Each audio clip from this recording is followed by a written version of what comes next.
बिस्मिल्लाहिर्रहमानिर्रहीम। अस्सलाम वालेकुम। शाही टुकड़े। डबल रोटी के 4 स्लाइस लेकर इसके किनारे काट कर 2-2 स्लाइस कर लें। दूध आधा लीटर। खोया या बर्फ़ी 250 ग्राम मैं बर्फ़ी डाल रही हूँ। चीनी हस्बे ज़ायक़ा। बादाम पिस्ता काट लें। दालचीनी 4 छोटे पीस। लौंग 6 अदद। सब्ज़ इलायची तोड़कर 6 अदद। घी फ्राई के लिए। पीला फूड कलर चुटकी। तरकीब: पैन में दूध डालकर पकने के लिए रख दें। एक उबाल आ जाए इसमें बर्फ़ी डालकर मिक्स करें। इसमें चुटकी पीला फूड कलर डाल दें।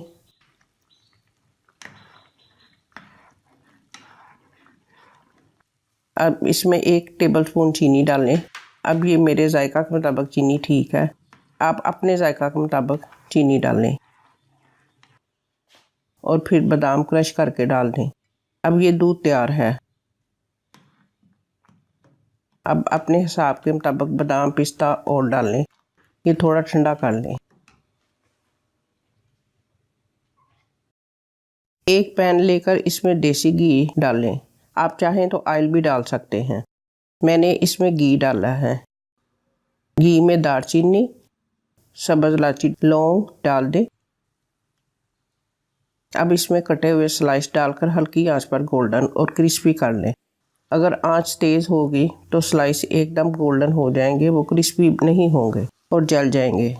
आस्ता आस्ता गोल्डन होने से इसमें इलायची दालचीनी और लौंग की खुशबू स्लाइस में रच बस जाएगी।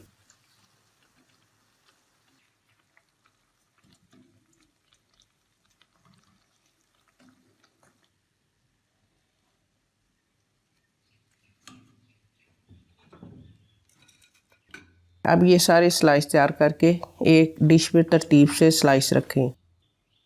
ऊपर से आराम से दूध डाल लें।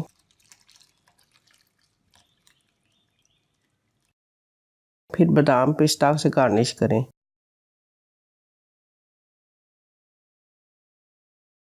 इसको फ्रिज में ठंडा रखना है 2-3 घंटे के लिए। शाही टुकड़े बनाएं, खाएं और हमें दुआओं में याद रखें।